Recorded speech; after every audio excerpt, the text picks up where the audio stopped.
নমস্কার, আমি নবারুণ নিয়ে এসেছি এই বছরের প্রথম ব্লগ। আজকে আমরা যাচ্ছি হিমালয়ান ক্যামেরা ক্লাবের অ্যানুয়াল পিকনিকে। এই দিনটার জন্য আমরা সবাই ওয়েট করে থাকি। আমি পঙ্কজদার গাড়িতে এসেছি, সেই গাড়িতে উজ্জ্বলও আমার সাথে গাড়িতে উঠলো।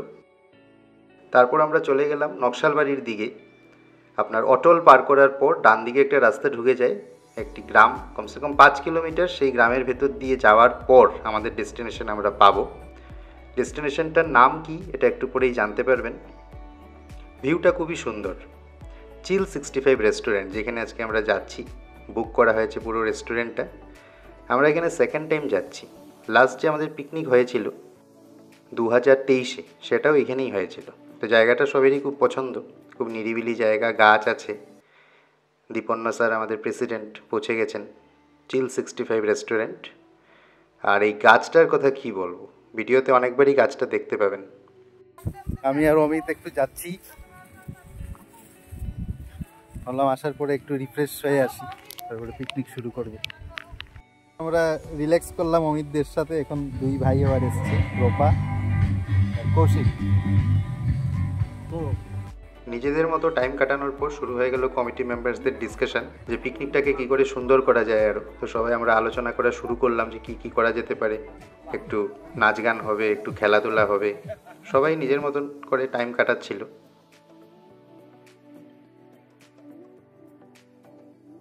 কেউ কেউ আবার রাইডে চলে গেছিলো, সামনেই ঘোরার খুব সুন্দর সুন্দর জায়গা আছে, নদী আছে।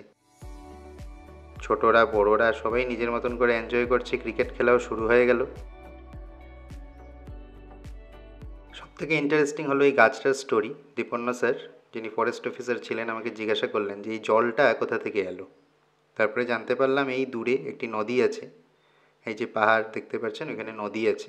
তো আন্ডারগ্রাউন্ডে জলটা আসছে, আর এই গাছটি এই জলটাকে কনজার্ভ করছে। তো এই ব্যাপারটা আমার খুবই ইন্টারেস্টিং লাগলো। এটি একটি ন্যাচারাল পন্ড। এই পন্ডটার জন্য জায়গাটি আরও সুন্দর।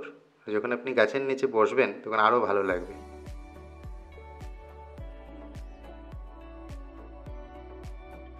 আমি আর অমিতদাও কিছু সময় গাছটার নিচে বসেছিলাম। এছাড়াও আপনার গ্রাম্য পরিবেশগুলো এত সুন্দর যে ছোট বড় সবাই খুব ভালোভাবে এনজয় করতে পারবে। এক এক করে আরও মেম্বার্সরা আসতে থাকলো, তো তাদের ব্রেকফাস্টও হতে থাকলো।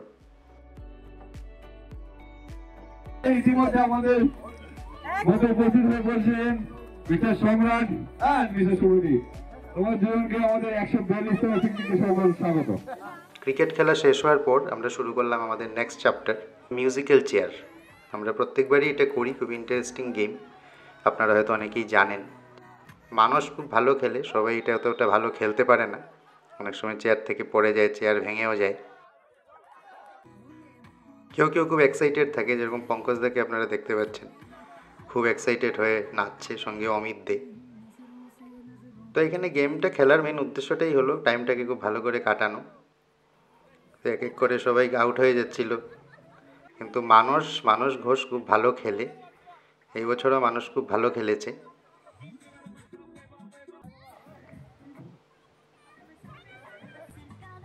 এই যে দেখুন, আলটিমেটলি মানুষ আউট হয়ে গেল। এবার মানুষ থার্ড হয়েছে, তার আগের বার ফার্স্ট হয়েছিল।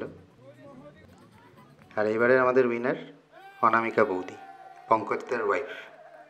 তো এক এক করে গিফট দেওয়া হলো। দীপন্না স্যার দিলেন মানুষকে, স্যার দিলেন ম্যাডামকে, আর পঙ্কজদা বৌদিকে গিফট দিলেন ফার্স্ট প্রাইজ। তারপর আবার ক্রিকেট খেলা শুরু হলো। সময়টা খুব ভালোই কাটছিল। আমিও একটু রেস্টুরেন্টের চারিদিকে ঘুরে বেড়াচ্ছিলাম, একটু ব্লগিং করছিলাম আপনাদেরকে দেখানোর জন্য। আর ইতিমধ্যেই একটি মজার ঘটনা হলো, অমিতদা একটি শট মারলেন, বলটা গিয়ে জলে পড়ে গেল। তারপর তো খুব মজা, কে বলটা উঠাবে। তো শিশির ঘোষ দায়িত্ব নিয়ে অনেক কষ্ট করে নিচে নেমে বলটা উঠালেন, কিন্তু তার পরের বলেই শিশির আউট হয়ে গেলেন। তারপর শুরু হলো ভাত খাওয়ার পালা। খাবারের কোয়ালিটি নিয়ে কিছু বলার নেই, খুবই ভালো খাবার, খুব ফ্রেশ ভাত ছিল। তো ভাত ছাড়া অন্য কোনো আইটেমের ভিডিও আমি দেখাচ্ছি না আপনাদেরকে, নাহলে আপনাদের খিদে পেয়ে যাবে। তো আস্তে আস্তে বিকেল হয়ে গেল। বিকেলবেলাও খুব সুন্দর লাগছিল। গাছের নিচে আমরা আবার কিছুক্ষণ আড্ডা দিলাম, ফ্রেশ এয়ারের মধ্যে খুব ভালো লাগছিল। আর সবাই এটাই বলছিল যে সময়টা দেখতে দেখতে কেটে গেল। কেউ রিলস বানাচ্ছিল, কেউ মজা করছিল। আর যখন চাঁদটা উঠলো, চাঁদের রিফ্লেকশনটা যখন পড়লো জলের মধ্যে, কি বলবো।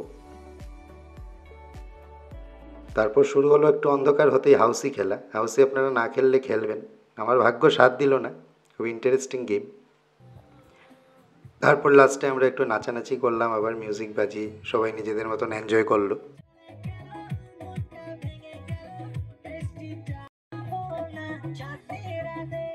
সবাই মজা টজা করে এবার বিদায়ের সময় চলে আসলো। সবাই একজন আরেকজনকে টাটা বাই বাই বলে নিজেদের গাড়িতে উঠে সবার মন খুব ভার হয়ে গেল। আমি পঙ্কজদার পাশে বসে বেরিয়ে গেলাম। রাত্রিবেলা গাড়িটাই বেটার অপশান, কারণ পুরো জঙ্গল, তো বাইক হলে একটু রিস্কি ব্যাপার হয়ে যায়। তো আলটিমেটলি আমাদের পিকনিক শেষ হয়ে গেল, আমিও চলে আসলাম। আশা করি ব্লগটা ভালো লেগেছে। ভালো লাগলে চ্যানেলটি সাবস্ক্রাইব করে দেবেন। Thank you.